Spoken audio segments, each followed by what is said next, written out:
Attention, please. Flight 631 for Salt Lake City, Denver, and New York is now boarding at gate number 7. Board Flight 631, please. Attention, please. Flight 549 from Miami and intermediate cities.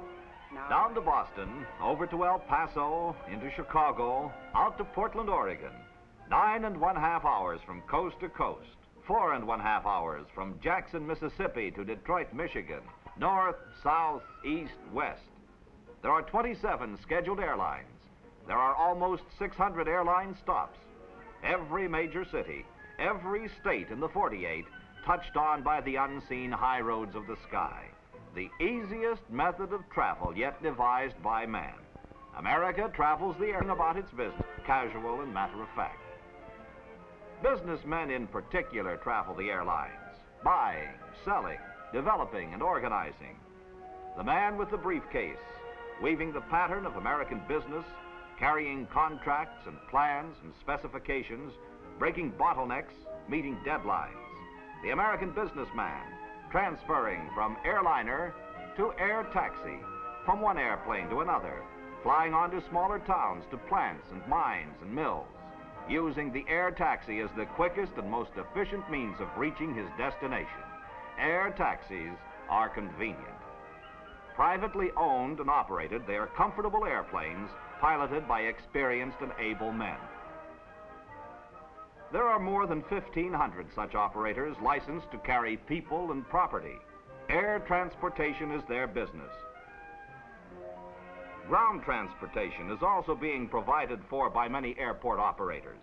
Transportation after arrival has been a major problem. No one has realized this more clearly than the men who manage the airports. They're finding ways to meet the problem. One answer is the airport courtesy car. These cars are owned and maintained by the airport. They are furnished at a low charge and as a customer service to out-of-town people. Business flying is on the increase. So too are the airports providing this courteous service. To the flying businessman, the airport courtesy car is important. It is the last link in his transportation investment.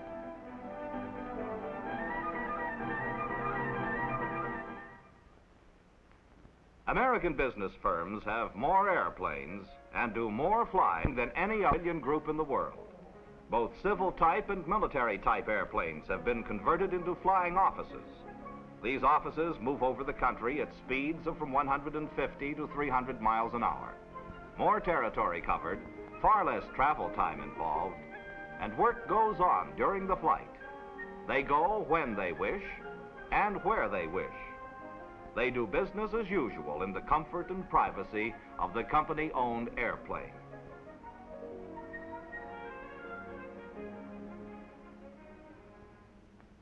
There are aircraft companies that specialize in designing executive airplanes. They are planned with an eye to comfort as well as efficiency, as carefully planned for privacy and livability as any home. They are designed to fit the needs of the owner, often with a living room area, built-in television, planters. Large picture windows are popular.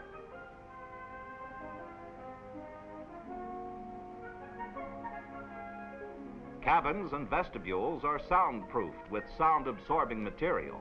Tables and furnishings are specially designed. There is often an air-to-ground telephone. This company vice president flies at 12,000 feet elevation in a corporation-owned Martin B-26 conversion. He travels at 300 miles per hour in a soundproof, pressurized cabin capable of accommodating 16 people. Since many business flights are made at night, these airplanes are equipped for relaxation as well as work.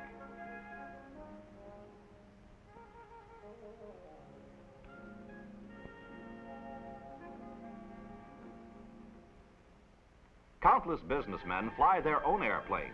The majority of airplane owners are over 40 years of age. Banker, salesman engineer, auto dealer, executive secretary, district distributor, sheep rancher, roller rink operator, machine builder, brace maker, broker, construction engineer, electrical contractor, plumber, doctor, combustion engineer, cattle buyer, retailer, builder, veterinary, salesman, repairman, lawyer, insurance agent. And then there are businessmen every day, turning their thoughts to the airplane and learning to fly. This man is a qualified flight instructor. His business is teaching people to fly. He is understanding and courteous. He has a sound knowledge of airplanes and what they can do. It costs less than $100 to learn to fly, less than $500 to become a qualified licensed pilot. There's no age limit on learning to fly. First, the student pilot becomes acquainted with the functional parts of the airplane. He learns to check the airplane and to recognize for himself if it is ready to fly. This simple procedure is line checking. A pilot line checks his aircraft every time he flies. The modern airplane is well designed. Structurally, it is light and flexible and very strong. All aircraft wings are fundamentally the same shape. This shape is the basic airfoil. The tail assembly is checked. Once the student is acquainted with the outside of the airplane, instruction inside begins. He sits in the pilot seat, the instructor on his right. His instructor shows him that the wheel works smoothly and accurately. When he knows how to use the brakes and start the airplane, he is taught to taxi the airplane on the ground. He is taught ground courtesies and how to watch for other aircraft. Taxiing develops control which is later used on takeoff and landing. The same day, they fly. They stop at the end of the runway, brakes are set, gas is checked. It's opened, and the engine power is checked on each ignition system individually. The carburetor heat is checked by turning it on and off. The throttle is closed to the idling position. This is the engine check. Now the student sees if the airplane's controls move freely and easily. First, the aileron action. Then the wheel forward and back for the elevator. Rudder pedals in and out for the rudder fin. Line check, engine check, and control check are performed before every flight. The instructor releases the brakes, opens the throttle, and as the airplane takes off, dual instruction begins. With the rudder, the airplane is kept from turning. After it has gained speed, the elevator is brought up and the airplane takes off. The airplane is equipped with dual controls, and the student can easily follow the movements of the rudder. He is shown one simple maneuver at a time and then is allowed to practice it. By this method, he learns to fly the airplane exactly where he wants it to go. With less than 5 hours of dual instruction, the average person will handle the airplane in a confident manner. Before a student is allowed to solo, he must be proficient at takeoff and landing. He is taught air courtesy and to fly a good pattern around the airport. He practices many spot landings. By the time he has had 10 hours of dual instruction, he can land and take off with confidence, without help or advice from his instructor. Before a student solos, he must know the basic civil air regulations governing air traffic.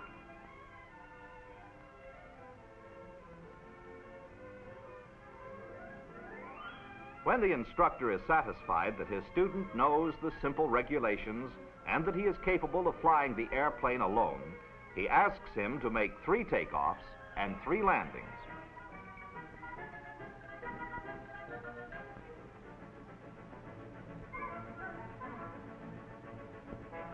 On his first solo flight, the student is required to put into use all that he has learned. He has been taught to watch for other aircraft. He has been taught to make a proper final approach. He knows how to keep the proper airspeed, control wheel forward for more airspeed and wheel back for less.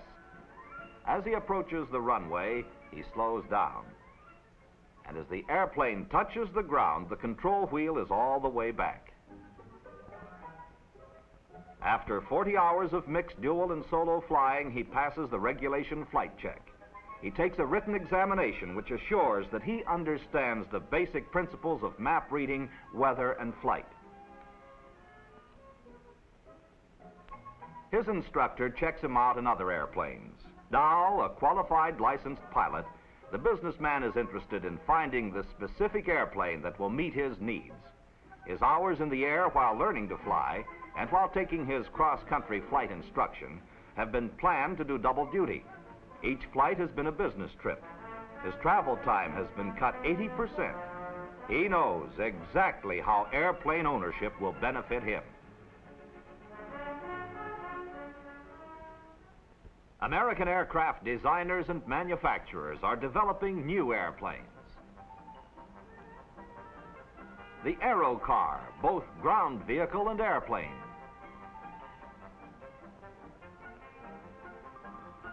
The Hummingbird Channel Wing.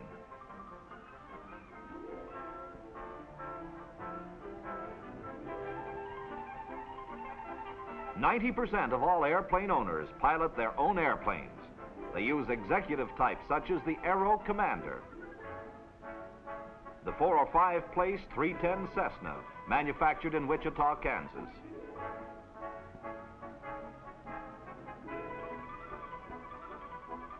The 6 place Bonanza, also manufactured in Wichita. They use the popular 4 place Bonanza. The Piper Super Cub, a workhorse of the sky. The Call Air from Afton, Wyoming. Aeroncas. Stinsons. Air Coups. Luscombe's. Navions. There are all kinds of airplanes. Their biggest single user is the businessman. The economics of time and travel have made them a vital part of America's life.